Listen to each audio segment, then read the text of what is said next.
Kalian masih ingat Steve McManaman, pemain Inggris yang bermain cuma di 3 klub di profesionalnya, Liverpool, dia pindah ke Real Madrid, terus ke Man City. Bahkan di Man City dibilang pembelian gagal, nggak nyetak gol soalnya. Di Liverpool melegenda, di Real Madrid lumayan ya. Tahun 1999 dia sampai 2003 di Spanyol dan membuat gue cukup terkesima dengan permainan orang Inggris di La Liga di Real Madrid. Menarik apa? Menariknya apa dari Steve McManaman? Ucapannya baru-baru ini di media Spanyol gue baca bahwa dia kaitannya dengan klub Inggris Sultan baru Newcastle United dengan mantan klubnya di Spanyol Real Madrid.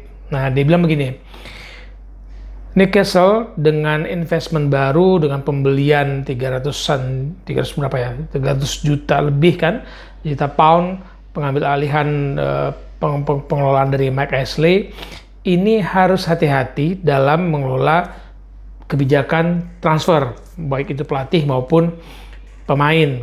Kalau di pelatih kan udah jelas ya, ada duel antara dua petinggi di kubu Newcastle antara Amanda Staveley dan Jamie Ruben. Nah, kita nunggulah chairman mereka itu siapa Yasir Al Rumayyan itu melihat siapa memilih siapa. Soal pelatih nanti. Soal pemain dikatakan begini. Investment baru ini butuh gebrakan, butuh pembuktian baru bahwa mereka mengeluarkan uang bukan tanpa rencana perubahan tim, bukan hanya mengambil pengelolaan tim, manajemen, tapi juga memberikan harapan. Harapan itu harus dimulai di bulan Januari, di bursa transfer musim dingin. Yakin dengan transfer Januari untuk memperbaiki Newcastle ke papan atas? Nah, kalau pelatihnya bisa memegang, oke. Kalau pelatihnya diberi kepercayaan untuk memilih pemain-pemain di bulan Januari, siapa tahu.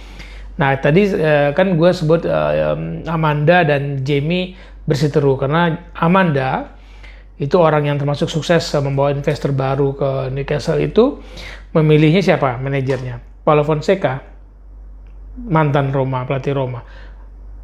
Nah, Paulo Fonseca ditawar, sudah diberikan iming-iming katanya gajinya 6 juta pound per musim. Tapi Jamie Ruben itu ngincarnya mantan pemain dan pelatih Chelsea, Frank Lampard. Cocok nggak sih Lampard megang Newcastle dengan kemewahannya nanti tim Sultan ini? Lain cerita. Nah, siapa pelatihnya itu kan menentukan para pemainnya. Nah, menariknya tadi yang gue bilang kenapa gue ambil angle Steve McManaman di What with West kali ini adalah karena dia menyebut sejumlah pemain yang bisa menjadi incaran Newcastle karena tidak dipakai atau tidak maksimal bermain untuk Real Madrid. Siapa saja? Gareth Bale. Tapi cederanya banyak banget ya. Kalian tahu kan setiap musim itu dan lama istirahat dia untuk cedera nggak bisa dipakai itu membuat sepertinya Real Madrid udah patah arang deh sama Gareth Bale.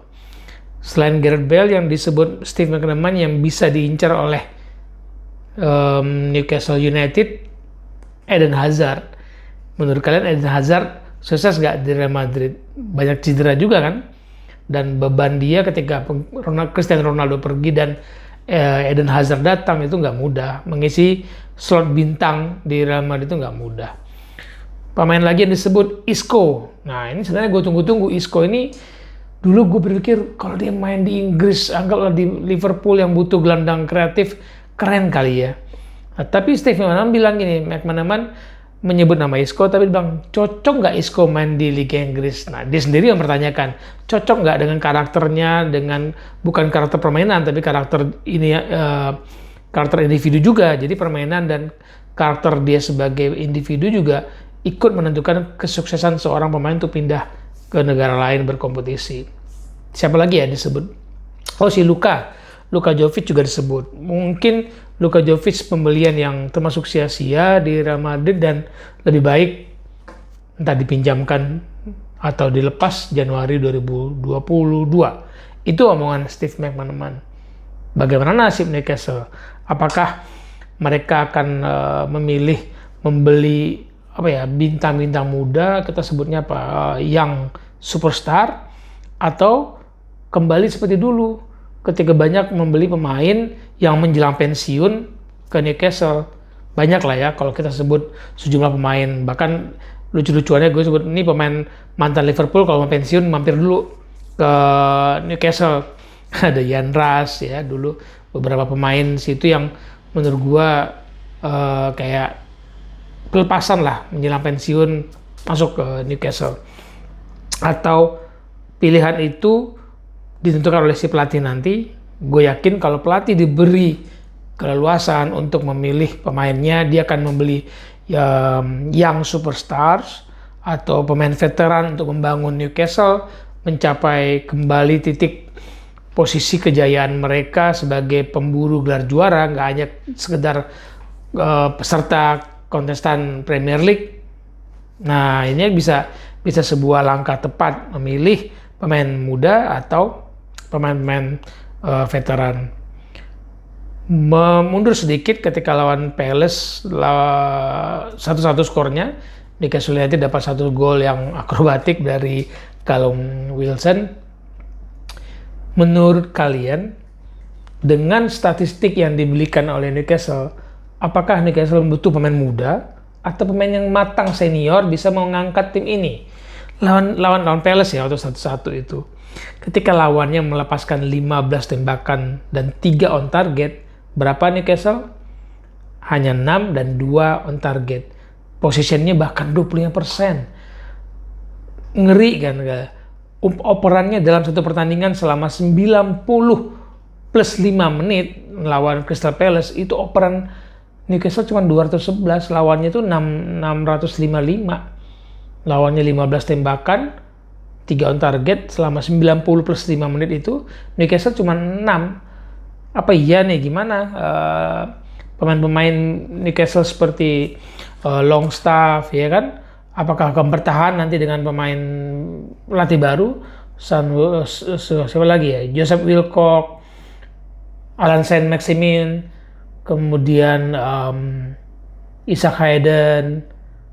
Dulu sih yang cukup bagus ada juga, tapi ada hilang dan hilang. Matt Ritchie kan cukup bagus dulu, tapi ya permainannya gak konsisten. Nah, pemain-pemain seperti itu musim ini total mereka hanya melepaskan 106 tembakan dari 9 pertandingan. 9 pertandingan 106 tembakan doang. 30-nya mencapai target. Komparasinya dengan 9 pertandingan ya, Chelsea itu melepaskan tembakan 126, Man City melepaskan tembakan 165. Bayangkan ya, Newcastle 106, Man City kita tahu lah ya dengan kebiasaan mereka bermain dalam 9 pertandingan melepaskan 165 tembakan dan 54-nya on target. Lihat operan. Coba kalau gue catatannya operannya ketika Newcastle dalam 9 pertandingan melepaskan 2.982 operan, berapa Chelsea? Dengan 9 pertandingan yang sama, Chelsea melepaskan operan 4.820. City jauh lebih banyak lagi, 5.000-an dia, 5.609. 5.609. Beda banget kan ya komparasinya.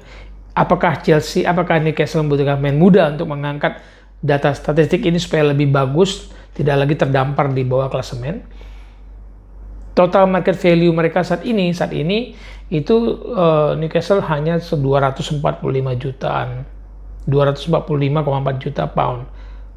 Itu harus terangkat dalam 2-3 musim ke depan. Seperti City sekarang kan total market value-nya tuh 1, miliar pound, 1,08 miliar pound. Chelsea berapa? 890 juta pound. Apakah buru-buru Newcastle akan membangun tim sehingga menjadi tim pemburu juara? Ya butuh waktu. City, Chelsea ketika pergantian pemilik butuh waktu juga.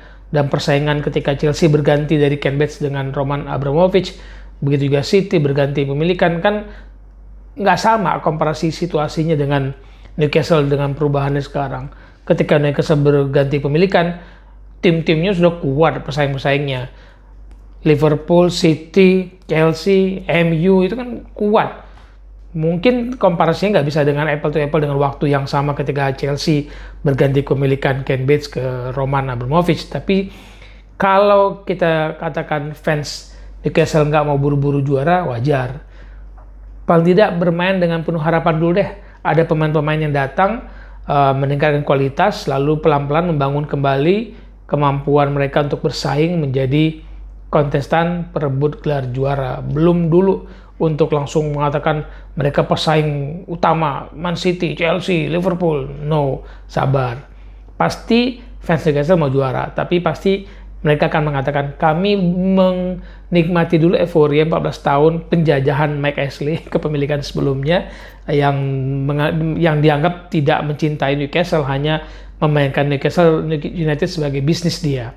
Nah, mereka euforianya dulu, mencintai kembali, menemukan cintanya terhadap Newcastle, dan mungkin 2-3 tahun mulai melihat progresnya seperti apa, pemain-pemain yang dibeli apa, dimulai dari pelatih. Nah, kalau kalian setuju nggak ucapan Steve McManaman bahwa banyak nih pemain Madrid yang nggak kepake atau terbuang atau sia-sia atau nggak cocok main di Real Madrid, bisa diambil dulu, dipinjam atau dibeli di bursa Januari 2020. Kalian lihat pemain mana yang dibutuhkan oleh Newcastle? Yang superstars atau veteran yang menjelang pensiun tapi sudah punya pengalaman, asam garam, dan kemampuan yang sudah terbukti di klub sebelumnya? Silakan berkomentar. Kita ketemu lagi di What with West berikutnya. Salam bola untuk kebaikan.